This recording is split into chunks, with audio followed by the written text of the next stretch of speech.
avoir des guests inspirants, ça peut vraiment être game changer sur une rencontre. Et moi, je cherche toujours à avoir des guests qui vont nous partager des choses qu'ils partagent nulle part ailleurs. En fait, souvent, quand on a en tête qu'il y a des invités qui sont là, on peut s'attendre à ce que ce soit quelque chose d'ascendant.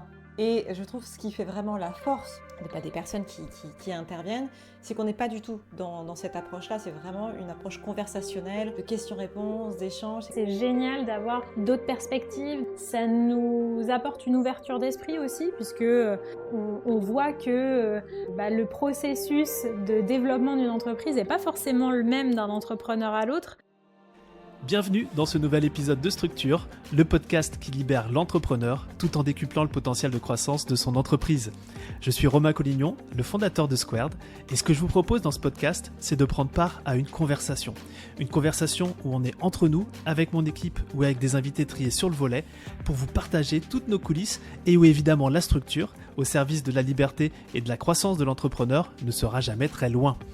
Alors, la conversation du jour, c'est la réponse à l'une de vos questions. Venez d'ailleurs me les poser sur Instagram ou sur LinkedIn, j'adore vous lire et j'adore vous répondre. Et en plus, ça me donne un très bon prétexte pour vous offrir des épisodes comme celui que vous vous apprêtez à écouter. Allez, c'est parti!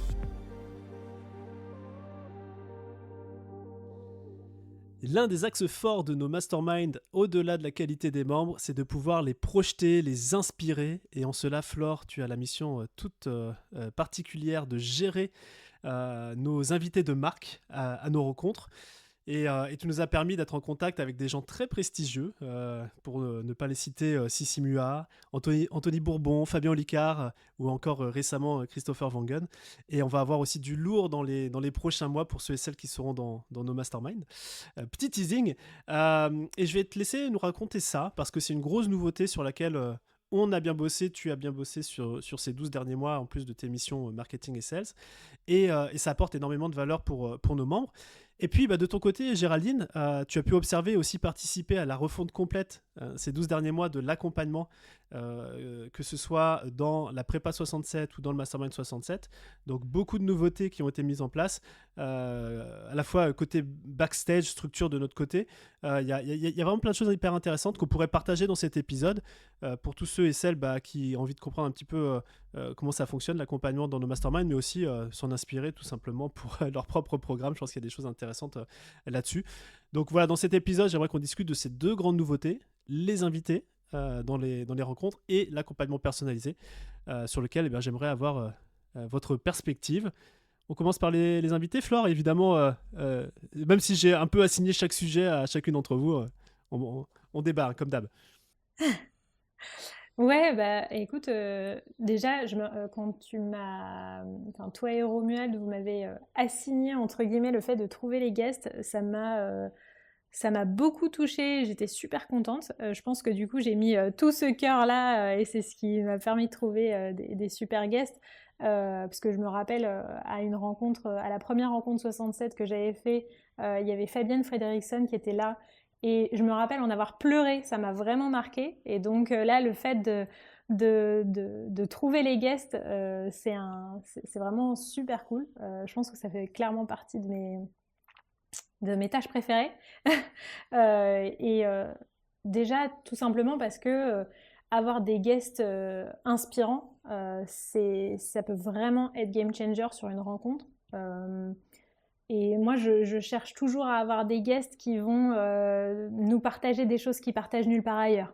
Tu vois, vraiment ce truc de on veut les secrets de leur réussite, on veut voir les dessous. Je pense que on est nombreux entrepreneurs à adorer lire des biographies, des autobiographies, savoir ce qui se passe et pourquoi et comment et machin. Et donc c'est vrai que par exemple quand Sissi Mua est venue, alors que c'est la première fois qu'elle intervenait, c'était hyper touchant, quoi. Clairement, on se sent ultra privilégié. Donc voilà, c'est génial d'avoir d'autres perspectives, d'avoir vraiment les secrets de réussite. ça nous apporte une ouverture d'esprit aussi, puisque on voit que le processus de développement d'une entreprise n'est pas forcément le même d'un entrepreneur à l'autre. Et donc, ça permet d'avoir et les petits tips et aussi le mindset. Quand Anthony Bourbon est venu, clairement, le mindset qu'il avait, il est juste incroyable. Et donc, ça permet aussi aux membres de se faire bousculer, quoi, et de voir beaucoup plus loin que ce qu'ils avaient imaginé aussi pour eux-mêmes.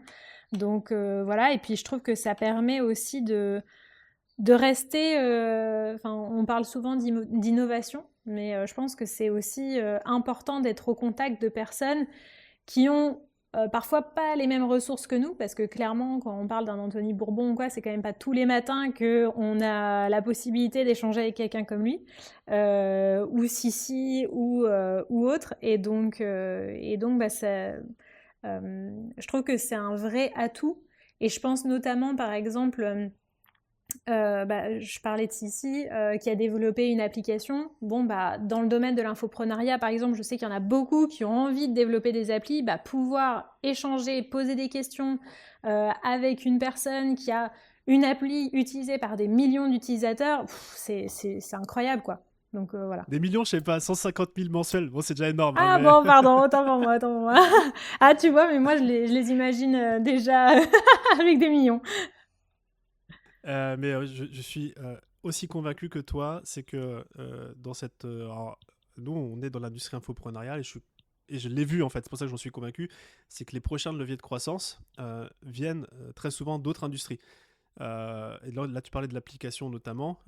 Et en fait, c'est d'avoir des invités d'honneur qui généralement partagent les mêmes valeurs que ce qu'on a chez Squared. C'est hyper important, il y a vraiment un fit de ce côté-là, avec leur coloration effectivement, mais qui du coup réfléchissent, vu qu'ils sont dans une industrie différente, ils réfléchissent différemment, parfois à un même problème. Et ils ont aussi craqué le code. Et je sais, il y a plein de choses comme ça qui sont hyper intéressantes de comprendre à travers ces invités, une autre industrie à travers l'invité. Ça, c'est peut-être le premier point. Et le deuxième point, c'est, j'en parle souvent, c'est de l'épigénétique. Le fait qu'on a tendance à ressembler ou adapter les mêmes comportements. C'est le fameux chiffre 5 d'Anthony Robbins, les 5 personnes qui gravitent le plus autour de nous. Et en fait, en ayant un invité que l'on respecte, que l'on admire, qui a des choses aussi intéressantes à partager, hein, on ne l'a pas précisé, mais c'est aussi, il faut être clair là-dessus. En fait, ça nous permet comme ça, quand on l'a à côté de nous, que ce soit dans une intervention, que ce soit à déjeuner avec nous, parce que ça leur arrive régulièrement de rester les 2 jours avec nous, parce qu'on les met bien. Ça permet de modéliser, en fait, d'aspirer le mindset et de modéliser la façon de fonctionner. Et c'est beaucoup ça aussi le mastermind, et je trouve qu'on apporte cette plus-value à travers nos invités. Et puis il y a aussi quelque chose que je voudrais mentionner, c'est que on peut, quand on parle d'invités d'honneur, pour nous c'est des gens qui ont bien souvent une visibilité assez incroyable aussi, qui sont limite connus de tous les Français, qui ont accompli des grandes choses. Ça permet aussi de normaliser le succès. C'est de se dire, on les voit à travers un filtre, à travers la télé, à travers les réseaux sociaux, des chiffres, des millions d'abonnés, etc. Et en fait, ça nous permet juste de dire, en fait, c'est une personne normale. Avec Totalement. ces mêmes challenge, avec peut-être une ambition différente, parce que du coup, ça motive. Mais on peut se laisser inspirer, on peut découvrir un fonctionnement différent, et puis on normalise le succès. Et je crois que c'est aussi, on ne le dit pas assez souvent dans les masterminds, mais je crois que c'est important, et les invités sont idéaux pour ça. Ouais, totalement. C'est vrai que pour le coup, nous, on a en plus la chance d'échanger avec eux même avant les rencontres. Et c'est toujours, tu sais, avant le premier appel, t'as un petit peu la boule au ventre en mode, bon, c'est quand même quelqu'un de super connu, comment ça va se passer? Et tu vois la personne arriver, je sais pas si on peut citer un des prochains guests. Vas-y, ça reste entre nous. Bon, Olivier Kretz, en l'occurrence, pour ceux qui regardent Netflix, il est sur l'agence en famille. Et ça m'a vachement marqué, tu vois, parce que avant le premier appel, bon, on était un petit peu fébrile en se disant bon comment ça va se passer. Et puis lui, il arrive et il nous dit ah je suis hyper honoré, un petit peu stressé aussi à l'idée d'intervenir devant des entrepreneurs. On se disait mais attends, t'es passé devant Netflix, enfin t'es passé sur Netflix, comment tu peux être stressé chez nous? Et donc bah, c'est juste génial, je trouve, d'avoir cette chance de pouvoir échanger comme ça bah, lors de rencontres mastermind avec non seulement des pairs, d'autres membres, avec des entrepreneurs du mastermind 78, mais en plus avec des personnes comme Olivier, comme Sissi, comme Anthony, enfin voilà, des gens qui ont encore un autre niveau de croissance et dont on va pouvoir apprendre énormément de choses. Ouais. Très clair, très clair. Et moi, je sais pas, il y a un petit côté, effectivement, quand tu dis la boule au ventre, moi, c'est plus, je me dis, c'est un cadeau qu'on offre aussi. Tu vois, il y a un petit côté assez exceptionnel, assez insolite, et qui, enfin, je sais qu'on met pourquoi je dis ça, c'est qu'on met beaucoup d'énergie. Ça se fait pas comme ça en un claquement de doigts, et tu mets beaucoup d'énergie, Flore, à ça. Mais je sais que quand on a un invité là, qui accepte de nous rejoindre, et on sait que dans quelques mois, même là, on peut même dire quelques années, parce qu'on a déjà le planning sur 2025, on dit que ce moment-là, ouais, ça sera un chouette cadeau qu'on va pouvoir offrir à nos membres. Ouais, totalement. Et c'est vrai que c'est aussi un cadeau qu'on a envie d'offrir à nos guests, dans le sens où justement, c'est ce qu'on disait dans un précédent épisode, c'est que peu importe le niveau de croissance, on a toujours quelque chose à apprendre. Et je trouve ça super beau aussi.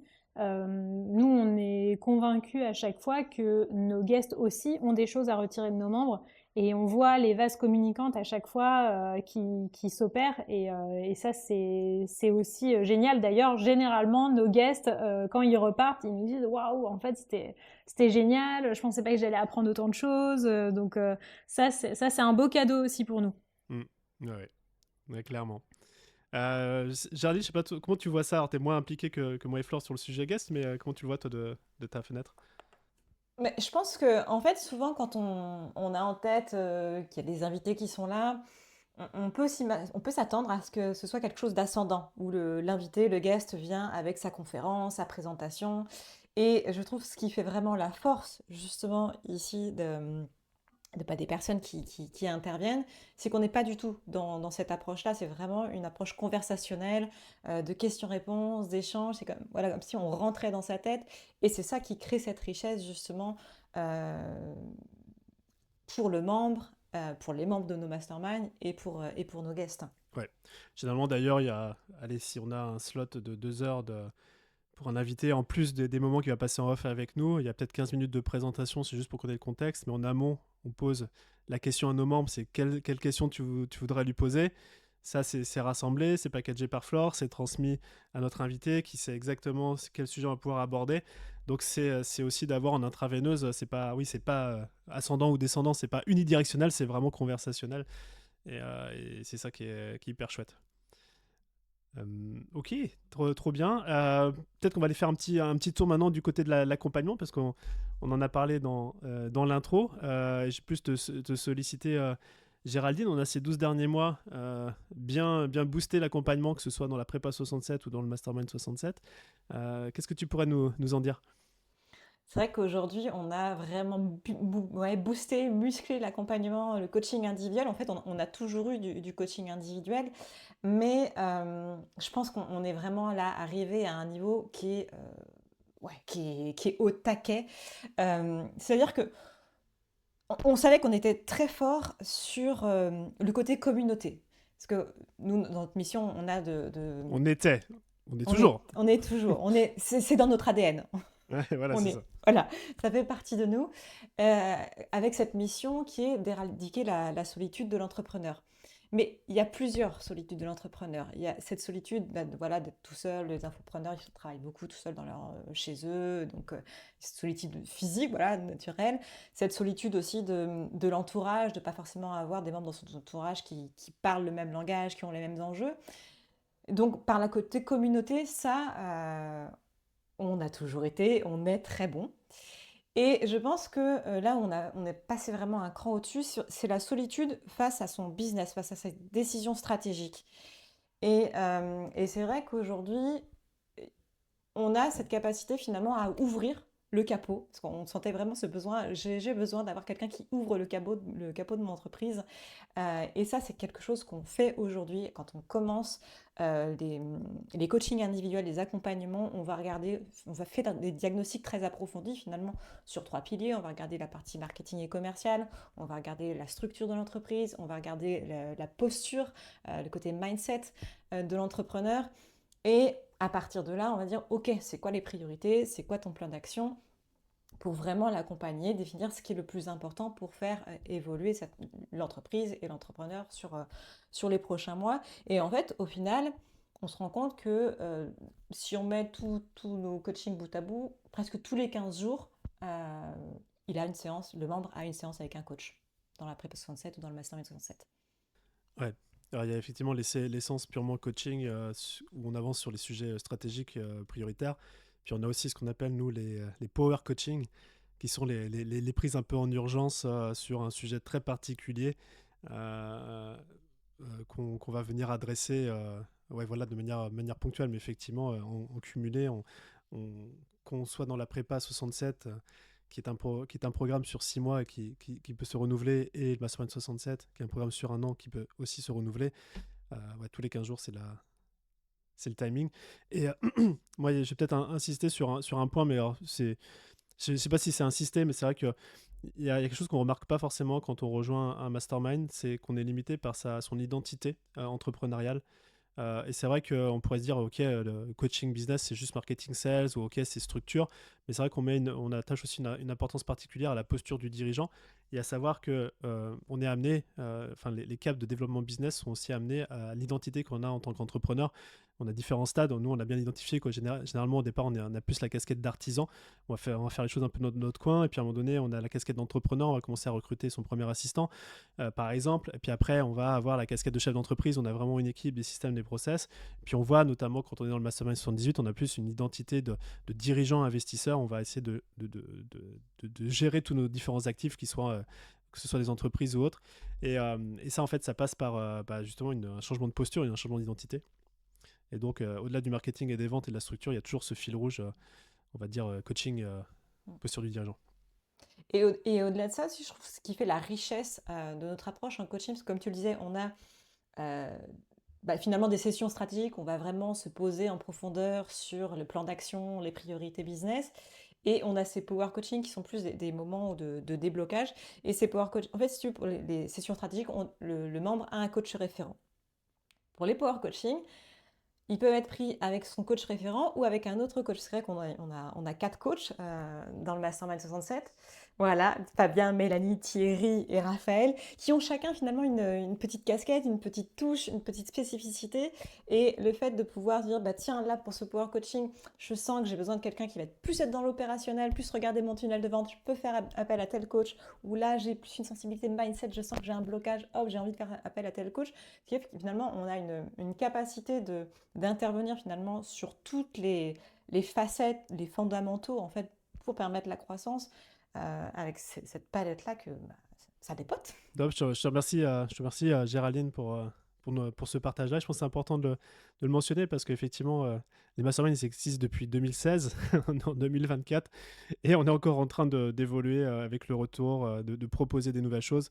Et tu le mentionnais dans un précédent podcast, c'est que quand tu étais membre de l'incubateur 56, ça n'existait pas. Enfin, pas autant développé. Je suis tellement jalouse des membres aujourd'hui. J'aurais adoré avoir ça. Parce que il y avait déjà du coaching individuel. Mais là, on est à un niveau tellement au-dessus. C'est comme les iPhones. Hein. Les iPhones d'aujourd'hui par rapport à ceux de l'époque, ça a bien évolué, mais bon, on fait avec son temps. Et toi Flore, du coup, ton regard sur la partie accompagnement, comme un peu j'ai posé la question à Géraldine sur les invités. Ouais, totalement. Je pense que ça joue énormément sur les résultats. Et d'ailleurs, c'est toujours, je trouve que l'évolution des programmes chez Squared, c'est l'illustration même du fait que notre priorité, c'est les membres, c'est la réussite de nos membres.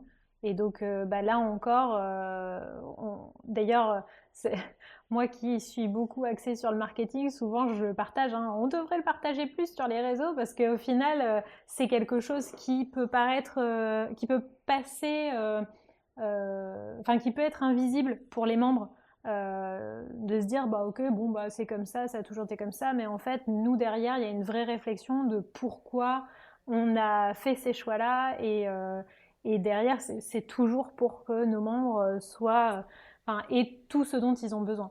Eh ben, écoutez, c'est chouette, moi je suis content d'avoir fait... ouais, ça me tenait à cœur, tu vois, de partager un peu parce qu'on bosse beaucoup, souvent on bosse beaucoup en backstage.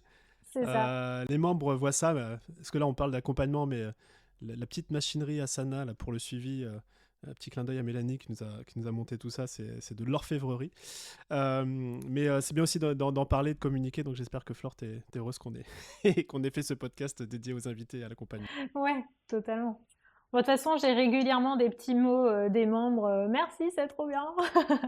Et oui, donc là, si je peux terminer cet épisode aussi, hein, c'est qu'on on a ouvert la semaine dernière les candidatures pour les masterminds qui débuteront début septembre. Je fais un petit rappel. Si des fois vous êtes en mode retardataire et que vous souhaitez prendre un appel last minute, hein, vous pouvez nous laisser un petit message sur les réseaux sociaux pour qu'on vous explique comment faire. Et puis c'est l'approche bientôt des vacances, donc il va nous rester un dernier épisode ensemble, Flore et Géraldine. On va parler de la famille Squared, je pense que c'est important de le mentionner. Et puis après, ça sera un petit temps de repos, d'été, avant de renchaîner début septembre avec tous les nouveaux membres qui nous auront rejoints, et ça, on a hâte.